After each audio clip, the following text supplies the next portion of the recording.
Plenário rejeita a proposta que diminui o número de suplentes de senadores e aprova novas regras para as zonas de processamento de exportação.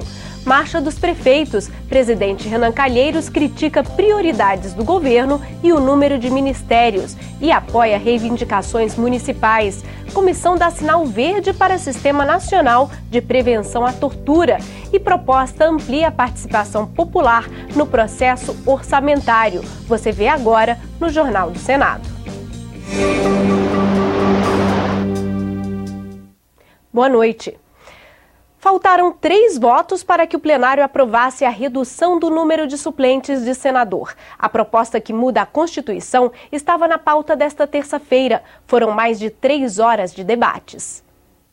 A proposta de emenda à Constituição reduz os suplentes de senador de 2 para 1. Também proíbe que cônjuges e parentes do titular assumam a suplência. Durante o recesso parlamentar, fica vedada a convocação de suplente. E será eleito um novo titular nas próximas eleições, sejam municipais, sejam federais ou nas subsequentes, se a vaga ocorrer dentro de 120 dias antes da votação. Tais medidas contribuirão para o aumento da legitimidade do exercício do mandato de senador e, vale dizer, do prestígio desta casa perante a população. Suplentes que atualmente exercem mandatos criticaram o projeto. Em todas as cenas que eu vi das manifestações nas ruas, eu não vi nenhuma faixa escrito para se tirar o primeiro ou suplente de senadores. Fui aos palanques com o meu senador titular, João Ribeiro, levando com ele, juntamente com ele, toda a minha história de empresário, de um homem sério, trabalhador, que dá emprego e distribui renda naquele estado. Senadores titulares também discutiram a matéria. Podemos sim colocar mais evidência, chamar o suplente para que ele apareça mais na televisão, que as pessoas tenham um conhecimento melhor, mas dizer que eles são desconhecidos e que eles são só financiadores de campanha, eu não concordo. Nós estamos, assim, na direção do que o povo está pedindo, na direção do que as reformas estão sendo necessárias. E começamos pela mais simples. E se não voltarmos à mais simples, evidentemente ficará a interrogação no país. Chegaremos a votar as mais complexas ou é o Congresso que não quer votar reforma nenhuma? O senador Eduardo Suplicy defendeu a eleição direta para suplentes. Tenhamos um só suplente, que não seja parente, não seja cônjuge, mas que este suplente seja também eleito diretamente pelo povo. E nós vamos falar agora ao vivo com o repórter Tiago Tibúrcio, que acompanhou também as outras votações dessa noite. Boa noite, Tiago. Boa noite, Luciana. A votação aqui sobre esse projeto dos suplentes durou aproximadamente 4 horas e o plenário, durante todo esse tempo, continuou dividido. Alguns senadores levantaram a dúvida se o projeto poderia fazer, em uma situação hipotética, que uma eleição para senador tivesse como resultado um mandato de apenas 2 anos, por conta dessas novas regras de suplência. Resultado: para ser aprovada, a PEC precisava de 49 votos a favor, mas obteve 46 e 17 senadores votaram contra, com uma abstenção. Bom, assim a proposta foi rejeitada. E, mais cedo, os senadores aprovaram regras que tentam facilitar a implantação de ZPEs. São zonas industriais e especiais que foram criadas há mais de 20 anos, mas que têm dificuldade de sair do papel. As zonas de processamento de exportações são áreas delimitadas onde empresas produzem com isenção de tributos para vender ao mercado externo. No Brasil, existem desde a década de 80, mas das 24 criadas, apenas 2 estão em funcionamento. Alguma coisa está errada. É o que nós estamos tentando reparar nesse projeto. Pela lei atual, essas empresas precisam exportar 80% do que produzem. O texto aprovado diminui esse percentual para 60% da produção. O restante poderá ser vendido no mercado interno, caso em que serão cobrados os impostos. Nas regiões Norte, Nordeste e Centro-Oeste, as ZPEs terão até 3 anos para atingir os 60% de produção para o exterior. O que fazem os meus queridos colegas que apoiam esse projeto? Transformam a zona de processamento de exportação para zonas de processamento de importação. Pois é isso que o projeto propõe. O senador Aloysio Nunes considera as EPEs desnecessárias, já que as tarifas praticadas no comércio internacional estão baixando. Nós estamos fazendo protecionismo às avessas. Um protecionismo contra a indústria brasileira. A autora do projeto diz que as novas regras para as EPEs não representam concorrência desleal com o restante da indústria. A ZPE significa para nós um instrumento de desenvolvimento regional que possa contribuir para impulsionar a industrialização em áreas do Brasil, em regiões do Brasil, onde essa industrialização não foi capaz de se desenvolver até então. O projeto foi aprovado simbolicamente e seguiu para a Câmara. E nesta sessão de terça-feira, os senadores também aprovaram 4 empréstimos, 2 para o estado de Sergipe, outro para São Paulo, outro para Pernambuco. E uma proposta de emenda à Constituição que estabelece a carreira de Estado para médicos também teve um requerimento para um calendário especial aprovado. Luciana. Obrigada, Thiago.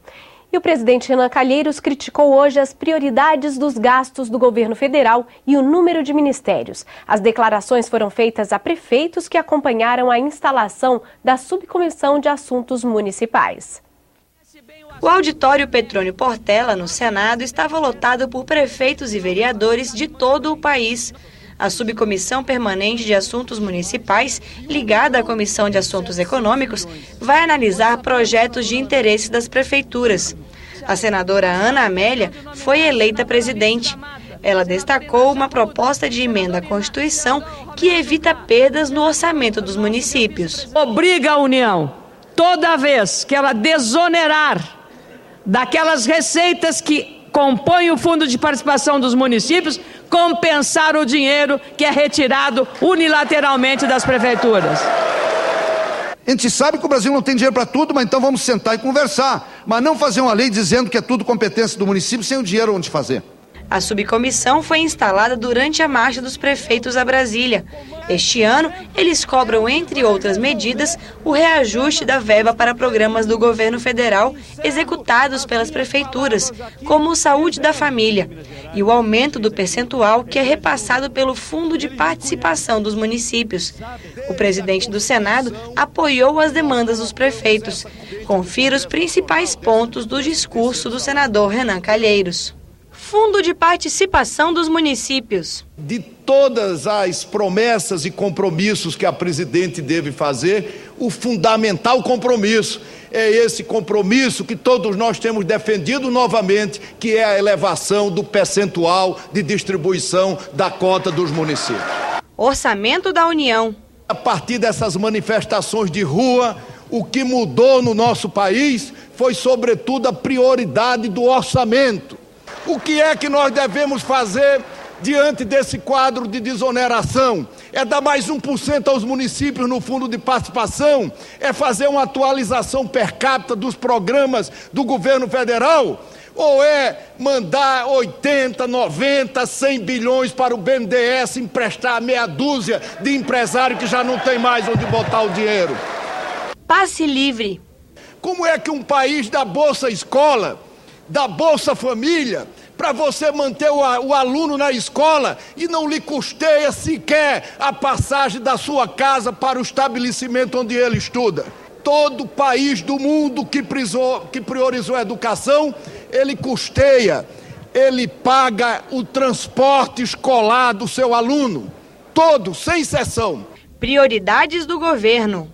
É essa prioridade que, a partir de agora, nós vamos ter que discutir se é necessário mandar o dinheiro para a educação, se é necessário ter uma carreira para contratar médico com recursos do governo federal e não dos municípios em todo o Brasil, ou se é importante manter 39 ministérios e gastar com esses ministérios sem que as prioridades sejam cumpridas.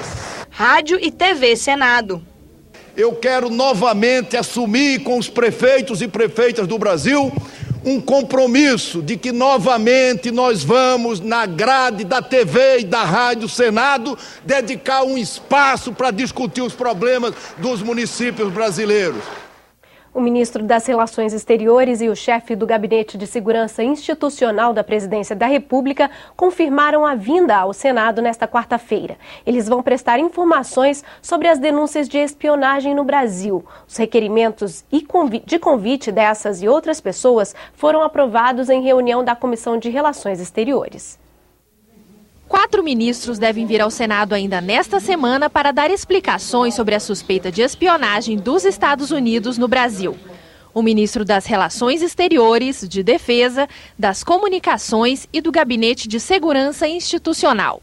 Além disso, serão convidados o embaixador dos Estados Unidos e o jornalista americano que tornou públicas as acusações de espionagem. Não basta nós termos acesso à informação detalhada, a uma reportagem detalhada veiculada pelo jornal O Globo, com riqueza de informações que mostra a existência do mais complexo esquema de espionagem existente em nosso país. E o embaixador da nação estrangeira simplesmente dizer que não existia nada e ficar por isso, simplesmente por isso. Não pode ficar simplesmente por isso, não é somente isso. Empresas internacionais como Google e Facebook também foram apontadas como possíveis colaboradoras do esquema de espionagem. Por isso, também devem participar dos debates desse assunto na comissão. Quando alguém quer fazer usar informações de telecomunicações, você tem 2 pontas, basicamente, uma ponta A e uma ponta B. Se a ponta B está fora do Brasil, em qualquer país, a comunicação pode ter sido feita por cabo submarino, pode ser feita por satélite, não importa o meio pelo qual ele se faz. Mas aquela ponta B recebe um dado e aquele dado pode ser armazenado ali e assim utilizado. A comissão aprovou também voto de apoio à concessão de asilo político a Edward Snowden, o ex-funcionário que vazou as informações aos jornais. Os senadores ainda aprovaram um voto de censura ao governo americano e um requerimento de informações para saber se o governo brasileiro autorizou a instalação de uma base americana de espionagem em Brasília. Nós queremos saber, além da situação circunstancial, conjuntural, nós queremos saber como anda o projeto de construção de um satélite próprio, geoestacionário, porque os nossos satélites são alugados e nós mandamos informações e dados para os Estados Unidos e depois as informações voltam para cá. Eu acho que já passou da hora de um país como o nosso, que quer ser membro do Conselho de Segurança das Nações Unidas, que é uma potência econômica, ter mais atenção, diria que mais zelo para com essa questão, que é uma questão estratégica para o nosso país. A Comissão de Constituição e Justiça aprovou as indicações do procurador Wellington Saraiva para o Conselho Nacional de Justiça e do juiz Leonardo Duarte para o Conselho Nacional do Ministério Público. Já na Comissão de Ciência e Tecnologia, foi realizada uma audiência pública para debater a distribuição da faixa destinada à tecnologia 4G e a emissoras de rádio e TV na era digital. Representantes do governo, das empresas de telefonia móvel e das emissoras de rádio e TV participaram de audiência pública na Comissão de Ciência e Tecnologia. Eles debateram o uso da faixa de 700 MHz para a tecnologia 4G e para a televisão. Atualmente, já em uso pelas TVs abertas, a faixa deve ser licitada no ano que vem e liberada até 2018, com a mudança das emissoras para a tecnologia digital. Essa faixa também está sendo pleiteada pelas TVs públicas, que temem perder espaço. As TVs públicas, elas começaram, como institucionalmente falando, a trabalhar 60 anos depois das TVs privadas. E a gente não pode deixar que isso aconteça no ambiente digital também. Para nós é muito importante que fique claro onde as TVs públicas vão ficar e qual porte, tamanho que elas vão ter. Elas devem estar todas representadas com esse ganho que nós tivemos nos últimos anos. A Comissão de Constituição e Justiça sabatinou o procurador da República, Wellington Cabral Saraiva, indicado para o Conselho Nacional de Justiça, e o juiz Leonardo Farias Duarte. indicado para o Conselho Nacional do Ministério Público. Os nomes para o biênio 2013-2015 foram apontados, respectivamente, pela Procuradoria-Geral da República e pelo Supremo Tribunal Federal. Eu tive a honra de ter sido indicado pelo Supremo Tribunal Federal na vaga, naturalmente, de magistrado. O Conselho Nacional do Ministério Público, que tem uma importante função tanto na fiscalização do cumprimento dos deveres funcionais dos membros do Ministério Público, como também no controle da atuação administrativa e financeira do Ministério Público e ainda no desenvolvimento de políticas e ações preventivas de aperfeiçoamento dessa instituição. É uma honra muito grande estar aqui também desta vez, tendo sido reconduzido ao cargo de Conselheiro Nacional de Justiça pelo excelentíssimo Procurador-Geral da República, já que se trata de uma vaga no CNJ destinada ao Ministério Público da União. Então, necessariamente, é uma vaga que deve ser preenchida por um membro do Ministério Público da União e pela segunda vez tive a honra de ser indicado, agora me submetendo à avaliação dos ilustres senadores. A Comissão de Constituição e Justiça também aprovou por unanimidade a indicação da desembargadora Ana Maria Duarte para o Conselho Nacional de Justiça. A seguir, PEC em discussão no Senado acaba com a aposentadoria compulsória para juízes condenados na Justiça. E uma pesquisa mostra que o brasileiro defende o mesmo número de homens e mulheres no poder.